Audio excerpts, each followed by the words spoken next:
아침에 하나님께서 우리에게 주시는 말씀은 신약성경 마태복음 14장 13절부터 21절 말씀입니다. 예수께서 들으시고 배를 타고 떠나사 따로 빈들에 가시니 무리가 듣고 여러 고을로부터 걸어서 따라간지라.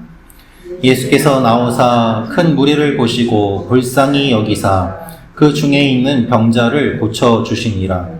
저녁이 되매 제자들이 나와 이르되 이곳은 빈들이요 때도 이미 저물었으니 무리를 보내어 마을에 들어가 먹을 것을 사 먹게 하소서.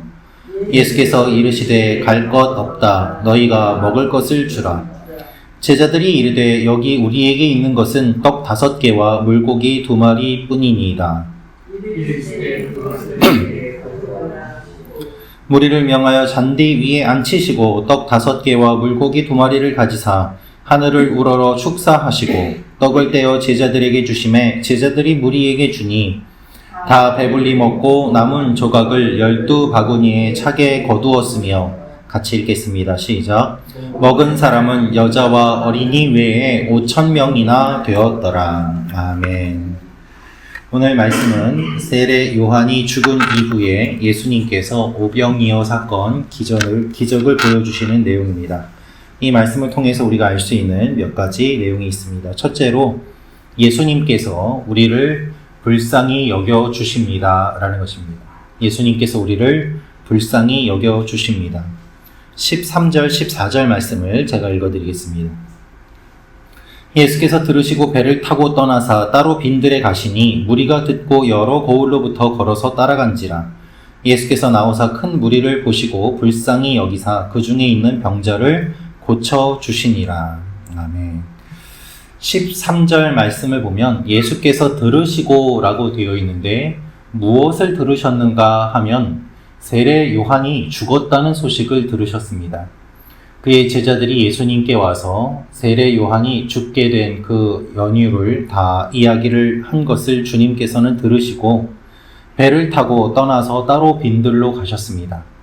주님의 마음도 아프셨을 것입니다. 그리고 주님은 따로 기도하러 가신 것입니다. 그러나 사람들은 예수님을 그대로 두지 않았습니다. 예수님이 계신 곳까지 여러 사람들이 따라왔고 또한 여러 고을로부터 많은 사람들이 예수님께 나와왔습니다. 예수님은 헤롯과 싸우고 그를 물리치시는 것이 아니라 조용히 하나님 앞에 기도하러 나가셨습니다. 문제는 많은 무리가 예수님의 소문을 듣고 빈들까지 따라 나왔다는 것입니다. 예수님이 원하시지 않는 상황입니다. 그럼에도 불구하고 예수님은 이들을 보시고 불쌍히 여기는 마음이 들었습니다. 그래서 그들이 병고침을 원했다는 이야기가 없음에도 불구하고 예수님이 그 중에 있는 병자를 고쳐주셨다라고 기록되어 있습니다. 어떠한 경우는 병자가 예수님을 찾아와서 고쳐달라고 이야기를 합니다. 어떤 경우는 예수님이 찾아가서 고쳐주시기도 하셨습니다. 그러나 오늘 말씀을 보면 많은 사람들 중에 병자들이 있는 것을 주님이 보시고 그저 불쌍히 여기셨다는 것입니다. 어떠한 경우라도 예수님이 병자를 고쳐주시는 그 마음의 기본 바탕은 무엇인가 하면 불쌍히 여기셨다는 것입니다. 이 표현이 성경에 자주 나오는데요. 원어를 보면은 내장의 고통을 느꼈다라는 뜻입니다. 히브리인들은 감정이 장에서 나온다고 생각하였습니다. 이것이 지금 현대의 과학으로도 증명이 된 내용이기도 합니다. 우리의 장내 유산균과 이 미생물들이 우리의 감정과 뇌에 전체적으로 영향을 끼친다는 연구 결과가 많이 있습니다. 우리의 감정은 뇌에서 나오는 것도 있지만 장에서 나오는 것도 많다는 결과입니다. 그래서 극심한 고통의 감정을 느낄 때 장이 끊어지는 아픔을 경험하는 이유가 바로 이것이라고 합니다. 예수님께서 사람들을 보시고 불쌍히 여기셨는데 장이 끊어지는 것 같은 극심한 고통을 겪으시고 그들을 보시고 이러한 불쌍한 마음으로 그들의 병을 고쳐주셨다는 것이죠. 예수님은 사람들의 고통을 자신의 고통으로 여기십니다. 그래서 병을 치유해 주십니다. 우리가 이웃의 아픔을 나의 아픔으로 여길 때 거기에서부터 치유와 회복이 일어납니다. 저 사람의 고통이 나의 고통으로 여겨지지 않으면 그 단절된 일 가운데서는 아무런 일도 일어나지 않습니다. 극단적인 단절의 상태로 살아가는 사람들을 우리는 사이코패스라고 이야기를 하기도 합니다. 다른 사람의 아픔에 전혀 공감하지 못하는 사람들 말이죠. 그러나 주님은 그렇지 않으셨습니다. 그들의 고통이 자신의 고통처럼 여겨지셨고, 그래서 그들을 위해 기도하시고 또한 병을 고쳐주신 것입니다. 우리가 기도하는 이유는 무엇입니까? 우리가 기도하는 가운데 이웃의 아픔이 나의 아픔으로 여겨지고, 또한 그 아픔이 여겨짐으로 말미암아 그를 위해 기도하는 것 아니겠습니까?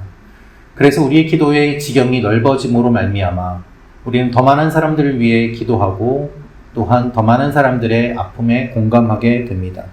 이 아침에 우리가 기도하는 제목과 이웃을 기억하며 하나님 앞에 나아가는 일이 일어나기를 원합니다. 우리의 기도를 통하여서 또한 주님께서 치유와 회복을 이루어 주실 줄로 믿습니다. 두 번째로 알 수 있는 것은 주님께서는 우리의 생각을 뛰어넘는 제안을 해주십니다. 주님께서는 우리의 생각을 뛰어넘는 제안을 해주십니다. 라는 것입니다. 우리 15절, 16절 말씀 같이 읽겠습니다. 시작. 저녁이 되매 제자들이 나와 이르되 이곳은 빈들이요 때도 이미 저물었으니 무리를 보내어 마을에 들어가 먹을 것을 사 먹게 하소서. 예수께서 이르시되 갈 것 없다 너희가 먹을 것을 주라. 사람들이 모여서 예수님의 말씀을 듣다가 저녁이 되었습니다. 제자들은 걱정이 되었습니다.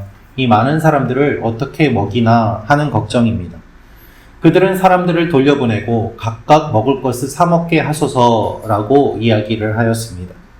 그것이 최선이라고 제자들은 생각했던 것입니다. 이 많은 사람들을 먹일 돈이 없습니다. 이 많은 사람들에게 먹을 것을 사서 줄 곳이 없습니다. 제자들의 생각으로는 지금 불가능한 상황입니다. 어떻게 이 문제를 해결할 수 있겠습니까?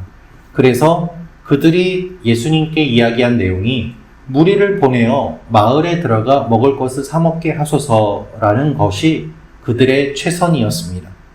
그런데 주님께서는 어떻게 말씀하십니까? 갈 것 없다. 너희가 먹을 것을 주라 라고 말씀하십니다. 너무나도 단순하고 간단합니다. 예수님은 전혀 생각하지 못한 방법을 제시하십니다. 이 말을 들은 제자들은 어떤 생각이 들었을까요? 순간 자신들이 가지고 있는 돈이 얼마인지를 계산하였을 것입니다. 이것이 가능할까 생각하였을 것입니다. 이 사람들이 다 먹을 음식을 어디서 주문할까 라는 생각도 들었을 것입니다. 배달도 문제입니다. 여러 가지 생각이 순식간에 들지만 다 부정적이고 안 된다는 것 뿐이었을 것입니다. 그러나 주님은 한마디만 하십니다. 갈 것 없다. 너희가 먹을 것을 주라는 것입니다. 여러분, 우리는 하나님 앞에서 복잡할 때가 참 많습니다. 그런데 그 복잡한 생각들의 대부분은 안 됩니다, 못합니다, 불가능합니다 라는 것입니다. 그러한 생각들로 우리 생각이 복잡하고 주님 앞에서 복잡한 것이죠. 그러나 주님 앞에 나오면 주님은 단순하게 말씀하십니다. 갈 것 없다, 너희가 주어라. 그러면 모든 문제가 해결이 되는 것이죠. 여러분, 우리가 하나님 앞에 나아가는 이유는 무엇입니까? 우리의 복잡한 것들이 정리되게 하기 위함입니다. 복잡한 생각을 내려놓고 주님께 물어볼 때 주님은 우리의 생각을 뛰어넘는 너무나도 단순하면서도 놀라운 해답을 우리에게 제시해 주십니다. 오늘 우리가 복잡한 문제로 하나님 앞에 서 있지는 않습니까? 기도하면서 하나님께 무엇을 구하면 좋을까요? 하나님께서 나의 복잡한 문제를 간단하게 정리해 주시고 생각지 못한 답으로 제시해 주실 것을 믿습니다. 마지막으로 알 수 있는 것은 배불리 먹고 남게 하십니다 라는 것입니다. 배불리 먹고 남게 하십니다. 19절부터 21절 말씀 같이 읽겠습니다. 시작. 무리를 명하여 잔디 위에 앉히시고 떡 5개와 물고기 2마리를 가지사 하늘을 우러러 축사하시고 떡을 떼어 제자들에게 주시매 제자들이 무리에게 주니 다 배불리 먹고 남은 조각을 12바구니에 차게 거두었으며 먹은 사람은 여자와 어린이 외에 5,000명이나 되었더라. 아멘. 예수님께서 어린아이의 이 도시락을 축사하시자 많은 사람들이 먹고 남을 만큼 풍성해졌습니다. 5,000명을 먹이신 다음에 사람들이 배불리 먹고 남은 조각을 12바구니에 차게 거두었다는 표현이 굳이 들어간 이유는 무엇일까요? 하나님 나라는 풍성한 나라이기 때문입니다.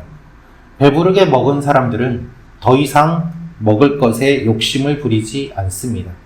그러니 남았던 것입니다. 그들이 욕심이 있었다면 이것으로 더 먹고 아니면 더 싸갔을 것입니다. 그들의 필요를 하나님이 채워주시니 남습니다. 이것이 하늘나라입니다. 먹을 것이 없어 굶주린 사람들과 먹을 것이 12바구니에 차게 거두게 되었다라는 말씀이 짧은 구절 가운데 반복되고 대조됩니다. 예수님의 말씀을 전후해서 이렇게 극적인 일이 일어나게 된 것입니다. 떡을 떼어 제자들에게 주신 것은 성찬을 의미한다고 보기도 합니다. 주님께서 나누어 주고도 넉넉함이 있는 분이고 주님 안에 있을 때 풍성함을 누리게 됨을 우리에게 보여주십니다. 여러분, 예수님은 풍성한 분입니다. 그래서 우리가 주님 앞에 나아갈 수 있습니다. 이분이 우리 주님이십니다. 누구나 다 주님께 나올 수 있고 주님은 우리 모두를 풍성하게 하고도 넉넉하신 분입니다. 그래서 하나님이 겨우 우리의 필요만 채워주시는 분이 아니라 넉넉하게 해주시는 분임을 믿고 더 담대하게, 더 넓게 기도할 필요가 있는 것이죠. 설 연휴입니다. 설은 모든 사람이 풍성하고 기쁨을 누리는 날입니다. 이 명절에 오히려 우리가 주님을 더욱 기억함으로 주님의 풍성함을 맛보아 누리는 여러분과 제가 되기를 주님의 이름으로 축원합니다. 기도하겠습니다. 참 좋으신 아버지 하나님, 굶주린 사람들이 주님 앞에 나아왔을 때 주님께서 그들을 먹여주시고 또한 풍성이 남게 하셨습니다. 우리의 삶 가운데 부족한 것들이 많이 있습니다. 그래서 주님 앞에 나아옵니다. 주여 우리를 불쌍히 여겨주시고 하나님의 풍성함으로 채워주시옵소서. 우리에게 물질의 풍성함을 채워주시고 또한 영혼의 풍성함을 채워주시고 사랑의 풍성함으로 채워주셔서 나누어 주고도 넉넉함이 있게 도와주시고 더 이상 욕심을 내는 것이 아니라 풍성이 쌓여서 거두고도 남는 귀한 일들이 있게 하시고 이것이 우리 교회뿐만 아니라 널리 퍼져나가서 많은 사람들이 주님을 믿고 경배하는 일들이 일어나도록 역사하여 주시옵소서. 주님, 설 명절입니다. 특별히 우리 교회 가운데 가난하고 어렵고 궁핍함으로 곤란함을 겪는 성도들이 없도록 주님께서 붙잡아 주시고 하나님의 공급하심으로 채워주시며 홀로 있는 분이 없도록 주님께서 기억하여 주셔서 어디에 있든 하나님의 풍성함과 사랑을 경험하는 시간들이 되게 도와 주시옵소서. 우리가 서로를 위하여 기도하오니 우리의 기도에 귀를 기울여 주시고 우리 교회 가운데 하나님의 인도하심과 역사하심이 계속해서 풍성히 흘러넘치게 하여 주시옵소서. 오늘 하루의 모든 것을 주님께 맡기며 감사드리며 예수님의 이름으로 기도합니다. 아멘.